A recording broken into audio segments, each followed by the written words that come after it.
बातमीपत्राची सुरुवात करतोय अत्यंत महत्त्वाच्या बातमीनं। सोलापूरमध्ये भाजपा कार्यकर्ते आक्रमक झालेत। काँग्रेसचे माजी आमदार दिलीप मानेंच्या पक्ष प्रवेशाला त्यांनी विरोध केला। भाजपा शहर कार्यालयाबाहेर भाजपच्याच पदाधिकाऱ्यांनी ठिय्या धरला। काळी टोपी घालून हे सगळेच भाजपचे पदाधिकारी निषेध व्यक्त करतायत। निष्ठावंत भाजप कार्यकर्त्यांना डावलून बाहेरून येणाऱ्या प्रवेश दिला जातो असं म्हणत भाजप कार्यकर्त्यांनी या प्रवेशालाच विरोध केला। येत्या काही दिवसांमध्ये काँग्रेस आणि राष्ट्रवादी काँग्रेसमधील 4 माजी आमदारांना भाजपमध्ये प्रवेश देणार असल्याचं देखील समजतं। आपण पाहू शकता, आपण काही कार्यकर्त्यांकडून जाणून घेणार आहोत। मोठ्या प्रमाणावर जे आहे ते आंदोलन जे आहे इथं होतानाचं चित्र पाहायला मिळते। आपण या पदाधिकाऱ्यांकडून जाणून घ्या, काय सांगाल, काय म्हणणं आहे तुमचं?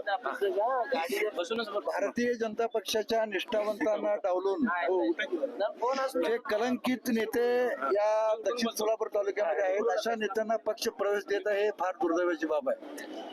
उन्हातानामध्ये पावसाळा न बघता, ऊन न बघता, सगळ्या परिस्थितीमध्ये भारतीय जनता पक्षाचा निष्ठावंत कार्यकर्ता पक्षाचं नाव वाढवण्यासाठी, पक्षाचं काम घरोघरी पोहोचवण्यासाठी धडपडलेला कार्यकर्ता तो मागे पडत आहे। कलंकित आणि भ्रष्टाचाराने माखलेल्या नेत्यांना पक्ष जर प्रवेश देत असेल तर ही अत्यंत दुर्दैवाची बाब आहे। हीच खंत, हीच भारतीय जनता पक्षाची खंत, कार्यकर्त्यांची खंत श्रेष्ठींपर्यंत पोहोचावी म्हणून हे धरणे आंदोलन आम्ही या ठिकाणी करत आहोत। जर पक्षामध्ये त्यांचा प्रवेश जर झाला हे अत्यंत दुर्दैव आहे। त्या प्रवेशाचा मी जाहीर निषेध करतो। पालकमंत्री जे आहेत त्यांनी मुख्यमंत्र्यांची भेट घालून दिलेली आहे दिलीप माने यांचे, काय सांगाल? इथं जो धरणे आंदोलन चालू आहे ते निष्ठावंत भारतीय जनता पार्टीच्या कार्यकर्त्यांचं आहे।